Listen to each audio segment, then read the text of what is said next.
Hi guys, nandito nga pala ako ngayon sa Mindoro. Tara, samahan niyo ako. Ito nga pala yung araw na sumama ako sa tiya ko para sunduin ang tatay ko. Ito nga pala yung lugar kung saan tatanim ng gulay. Sila. Bundok nga pala to at walang mga kapitbahay. Kung mapapansin nyo naman, napakaluwang nito. Pero hindi nga pala namin ito lupa. So, ayun. Tamang lakad lang kami dito hanggang makarating na kami dito sa kubo.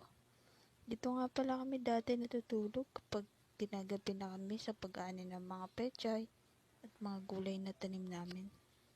Tara, pasok tayo. Tingnan natin.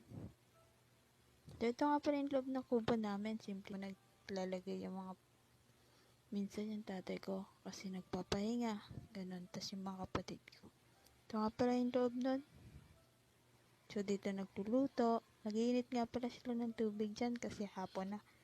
At magkakape na sila. So, ayan yung lutuan namin. Tapos yung mga gamit namin. Simple nga lang palang buhay dito. Tapos, ito nga pala yung harapan ng kubo namin. Dati dito kami nagtatanim pero hindi na siya ngayon. So, ayan. Maganda nga pala dito, tahimik.